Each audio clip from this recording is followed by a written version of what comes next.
acceptable.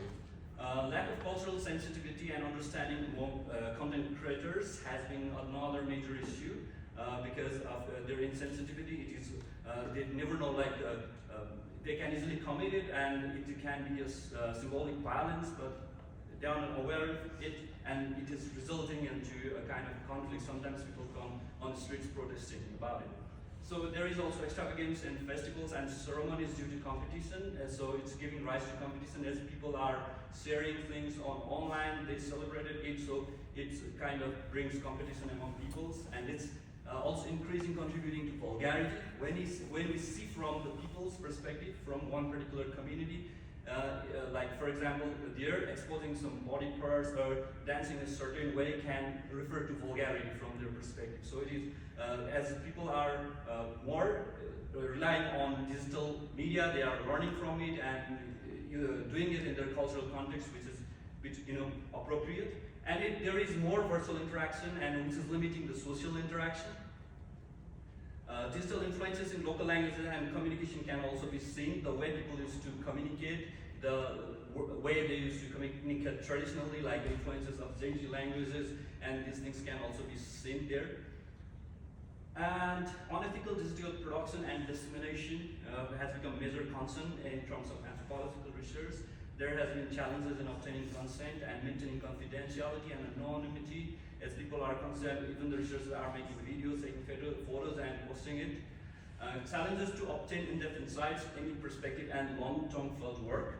And there are nervousness and biases in research when there is presence of digital technology like camera. Their gestures and the way they communicate can change a bit. So, in anthropology, it is very important. Small gestures can have a big meaning. So, regarding discussion, social interactions is being limited.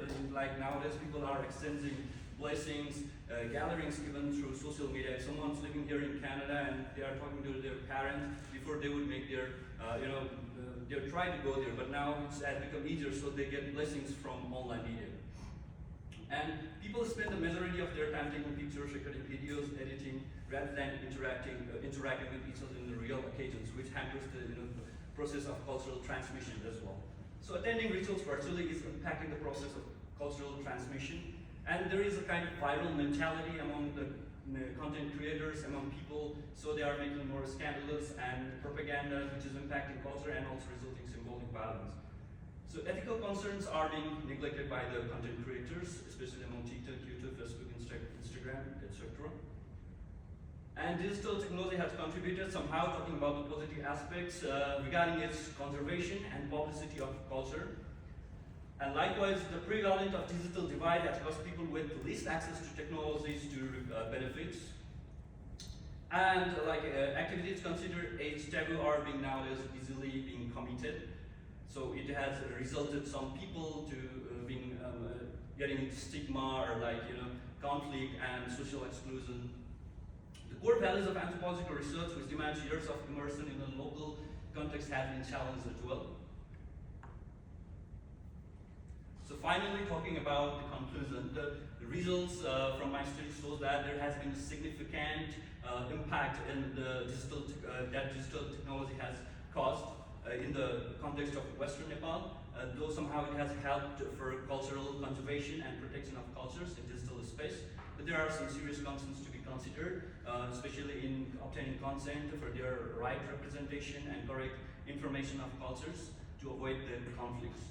And digital technology has contributed to easing anthropological research, but there are some challenges, like in order to get the holistic approach, in order to get the unique perspective, insider's perspective, to see it from people's view, and to when we focus about the small cultural nuances, it is always better to have the real interaction. So there are deep meanings that you can make out and study. So these things should not be compromised. So in today's time, since we already discussed, it is very hard to distinguish between what is right and what is wrong. So this kind of anthropological research will certainly help, and when we discuss discussions like this, will certainly help us to, which will help in the betterment of humanity. I would like to conclude, and these are my references.